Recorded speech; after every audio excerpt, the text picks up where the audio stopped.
പവിത്രമായ മാനസരോവർ തീരത്തേക്കാണ് ഇനി നമ്മുടെ യാത്ര. കൈലാസം തേടിയുള്ള ജനം TV സംഘത്തിന്റെ യാത്ര പ്രകൃതിയും ആത്മീയതയും ഒന്നാകുന്ന ഈ പുണ്യഭൂമിയിൽ എത്തിച്ചേർന്നിരിക്കുകയാണ്. അവിടുത്തെ കാഴ്ചകളും വിശേഷങ്ങളും ഒക്കെ പങ്കുവയ്ക്കാൻ ഞങ്ങളുടെ പ്രിയപ്പെട്ടവരായ ഡിജിറ്റൽ ടീം ഹെഡ് വിഷ്ണുവും ഒപ്പം ശില്പയും ചേരുന്നുണ്ട്. കോസ്റ്റ്യൂം ഒക്കെ കണ്ടോ ശ്യാം?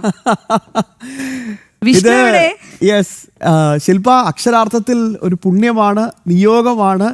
അത് തീർച്ചയായും പ്രിയപ്പെട്ട പ്രേക്ഷകരും അത് മനസ്സിൽ പറയുന്നുണ്ടാവും. കാരണം ഒരു വേളയൊന്ന് ആ ഒരു തിരുസന്നിധിൻ്റെ അടുത്തെങ്കിലും എത്താൻ സാധിക്കുക എന്നതാണ് നമ്മളെയൊക്കെ സംബന്ധിച്ചിടത്തോളം അത്രമേൽ പുണ്യമായ ഒരു സാഹചര്യം. എന്തായാലും ഒരുപാട് ആശംസകൾ. ആത്മീയ നിർവൃതിയുടെ ഒരു യാത്രയിലേക്ക് പോവുകയാണ്. പറയൂ വിശേഷങ്ങൾ. തീർച്ചയായും പറയൂ ശില്പ, വിശേഷങ്ങൾ പറയും.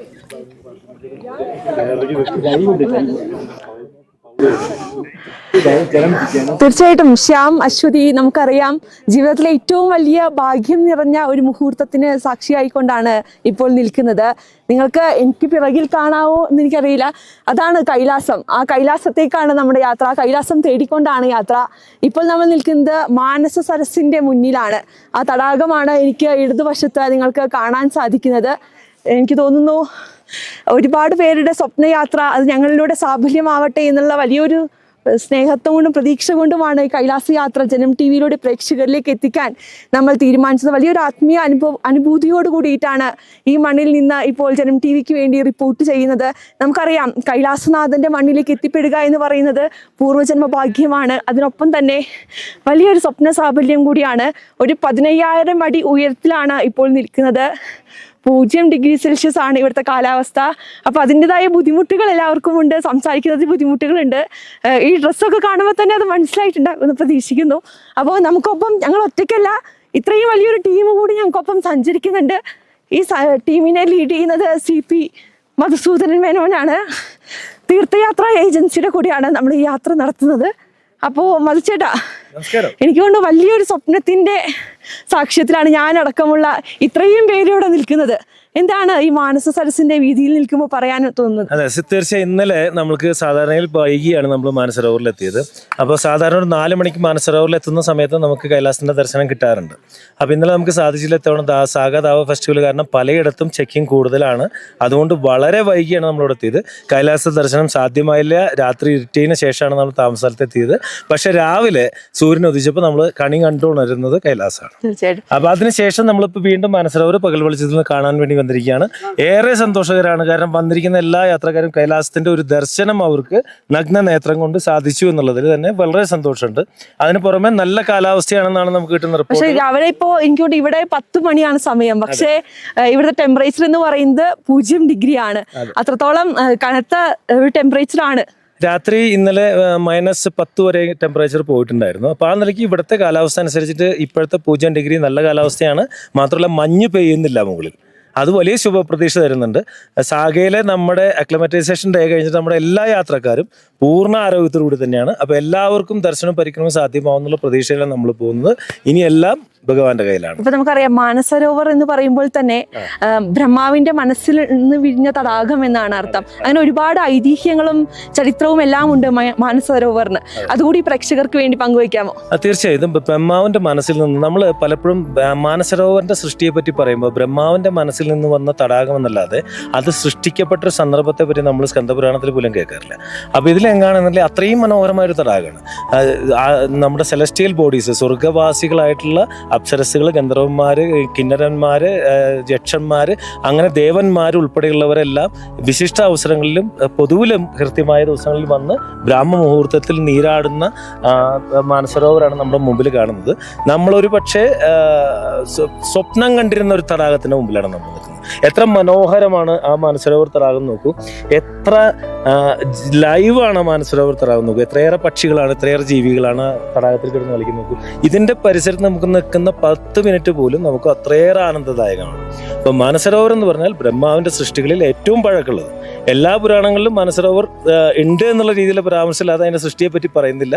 അപ്പൊ അത്രയും പഴക്കമുള്ള, സൃഷ്ടിയോളം പഴക്കമുള്ള ഈ തടാകം, ലോകത്തെ ഏറ്റവും ഉയരത്തിൽ സ്ഥിതി ചെയ്യുന്ന ഏറ്റവും വലിയ ശുദ്ധജല തടാകം, ഇത്രയേറെ പരിശുദ്ധമെന്ന് ഒരുപാട് 3-4 കൂടുതൽ കൂടുതൽ റിലീജിയനുകൾ വിശ്വസിക്കുന്ന ഈ തടാകത്തിന്റെ മുന്നിൽ എത്താൻ കഴിയാന്ന് പറയുന്നത് തന്നെ ഒരു ജന്മസാഫല്യമാണ്. പലർക്കും ഇന്നലെ ഇതിൽ നിന്ന് നമുക്ക് ഇത്തവണ കുളി നിരോധിച്ചിരിക്കുകയാണ്. പക്ഷെ പഞ്ചസ്നാനം പലരും ചെയ്തു, തീർത്ഥങ്ങൾ സ്വീകരിച്ചു, കല്ലുകൾ ശേഖരിച്ചു. അപ്പോൾ മാനസരോവറിന്റെ മുമ്പിൽ നിൽക്കുമ്പോൾ നമ്മൾ നിൽക്കുന്നത് ഭൂമിയിൽ നിന്ന് ഒരു തലം മുകളിൽ പോയി സ്വർഗവാസികൾ വന്ന് കുളിക്കുന്ന ഒരു പ്രദേശത്താണ്. തീർച്ചയായിട്ടും അത് തന്നെ വലിയൊരു ഭാഗ്യമാണ്. ഒപ്പം തന്നെ ശ്യാം, നമുക്കറിയാം നമുക്കൊപ്പം ഒരുപാട് പേര് യാത്ര ചെയ്യുന്നുണ്ട്. അതിൽ ഏറ്റവും സ്പെഷ്യലായി പറയേണ്ട ഒരാളുണ്ട്. 27ാമത്തെ പ്രാവശ്യം കൈലാസനാഥനെ കാണാൻ കൈലാസത്തിലേക്ക് പോകുന്ന ഒരു വ്യക്തി കൂടി ഈ യാത്രയിൽ നമുക്കൊപ്പം ചേരുന്നുണ്ട്.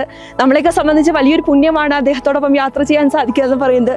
ദീദി, എങ്ങനെയാണ് 27ാമത്തെ പ്രാവശ്യമാണ്, എത്രത്തോളം സന്തോഷമുണ്ട് ഇപ്പോൾ ഇവിടുന്ന് കൈലാസം കാണുമ്പോൾ തന്നെ?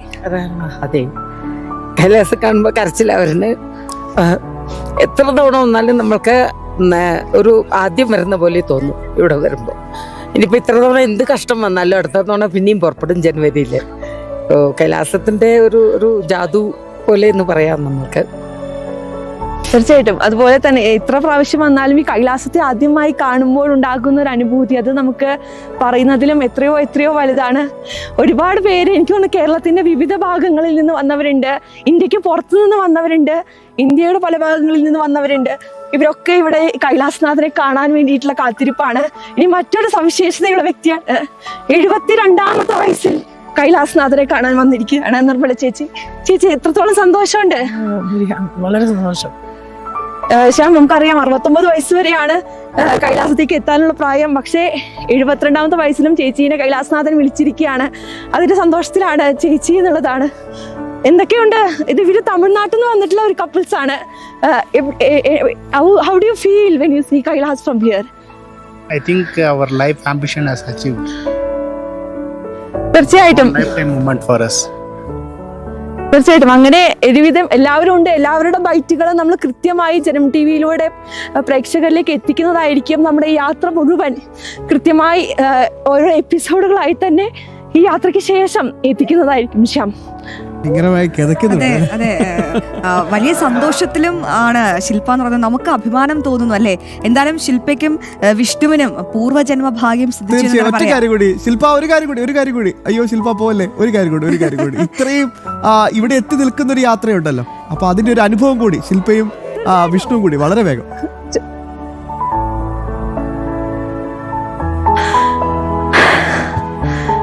തീർച്ചയായിട്ടും ഞങ്ങൾ രണ്ടുപേരും വളരെ ആകസ്മികമായി, അല്ലെങ്കിൽ ഞങ്ങൾ തീരെ പ്രതീക്ഷിച്ചിട്ടില്ല ഞങ്ങൾ ഇവിടെ ഈ മണ്ണിൽ എത്തി നിൽക്കും എന്നുള്ളത്.